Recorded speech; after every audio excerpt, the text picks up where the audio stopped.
Hi friends!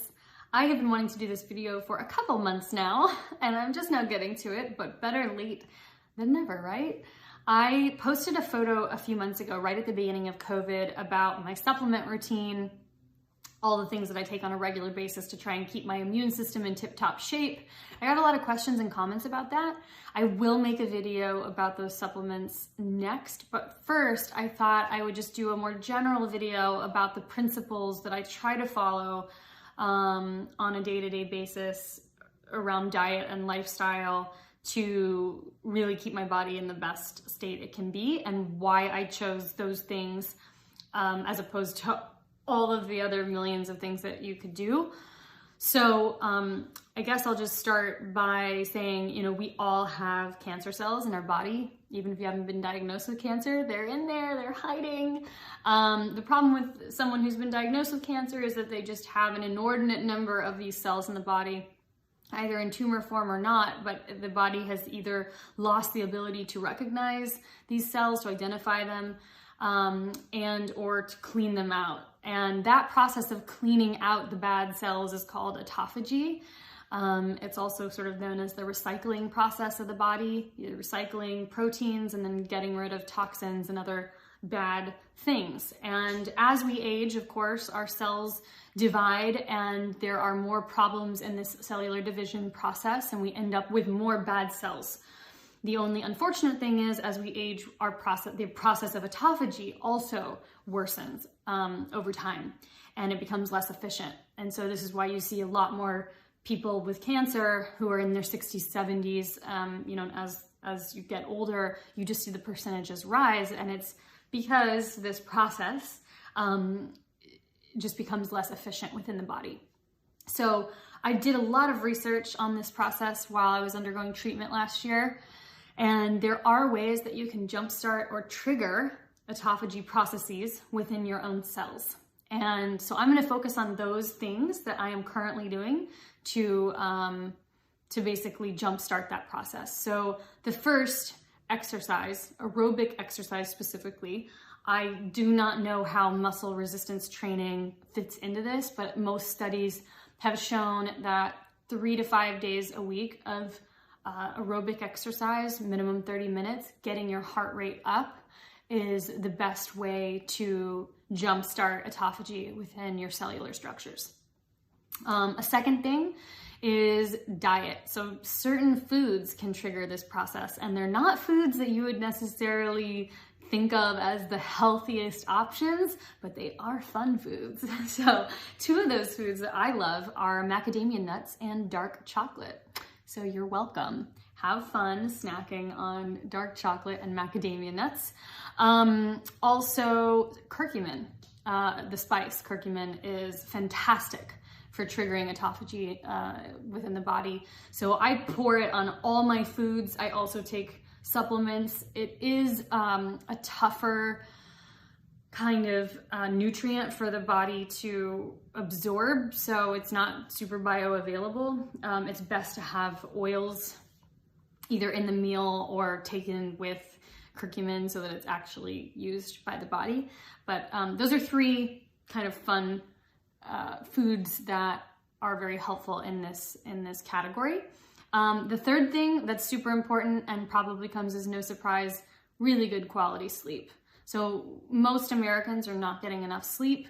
6 hours is not considered enough based on all of the multitude of sleep studies that have been done around the world. Most people need between 7 and 8 hours for good quality sleep. And it's only a very, very tiny percentage of people that can get by with less than that without having damage to these processes of autophagy in the body. And this means having both good quality deep sleep and REM sleep. And if you have no idea what your sleep even looks like, I highly recommend getting a sleep tracker, whether it's a wrist tracker like a Fitbit or a Whoop bracelet or an Oura Ring, which is what I use because it's very easy to wear at night and it doesn't get in the way of my sleep.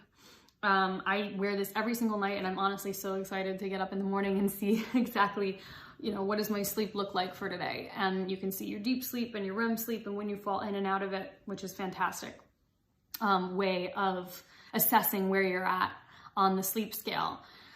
I'll even admit during quarantine, I have been getting solid 8 to 9 hours of sleep every single night, and not ashamed, and I feel great. And I'm also hoping that by getting that much sleep, I'm warding off potential, COVID-19 interactions, because just like anything else, you want to have as good of an immune system as possible, when and if you end up having to dance with the devil. So anyway, sleep, really, really important. And finally, intermittent fasting. So I know this one is a little less fun than some of the other options, and it's one that I've only just started to be able to do. It was a really hard one for me, but it's actually one of the most critical of the four, in the sense that if you can do it consistently and regularly, you are putting your body in an optimal state of rest and autophagy. And the studies on it are starting to become really compelling, both in terms of intermittent fasting's benefits for cancer patients, but also just for healthy people too, for cleaning out the system. So in order to count as an intermittent fast, you basically need to have 16 hours of non-eating time. 14 to 16 hours, basically, 16 hours being, optimal, but 14 still being better than 8 per se.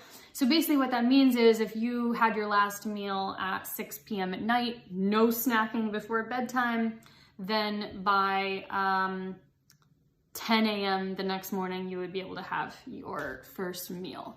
Now you can drink coffee, as long as you're not putting anything in the coffee like creamer or milk or something like that, because that will trigger the body out of its fasting.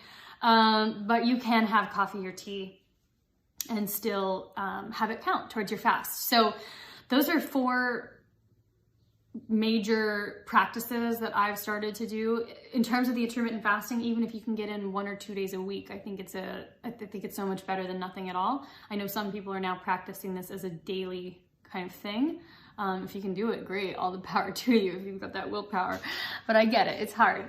But I think if you've got these 4 things down, you are doing better than most. And autophagy isn't just good for cleaning out terrible cells. I think it's also good for aging and for all kinds of potentially warding off age-related diseases.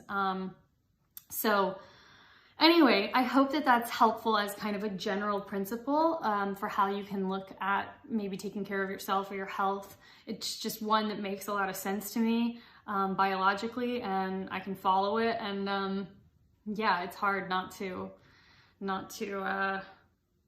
care about this stuff at this stage. And I will say, when I was diagnosed last year, the year before I was diagnosed, I was sleeping so poorly, eating so poorly. I had a lot of stress. And so I'm not surprised really that the diagnosis came at the tail end of a very long period of me basically not doing any of these things, right? And I just sometimes wonder if it was the case that, my body could have potentially fought off some of these cancer cells if I had just been better at instituting these practices. But hindsight's 2020. We don't know the answer to that. Either way, I just try to treat myself as well as I can during this time, and that's how I do it. So if you guys have any other tips or thoughts, or about other ways that you can put the body into a heightened state where the autophagy is optimized, please let me know in the comments below. I love this stuff. I love researching it, and I certainly love sharing about it. So I'll do another video coming up soon about my supplement regimen, and I hope that is helpful to you. All right, talk soon.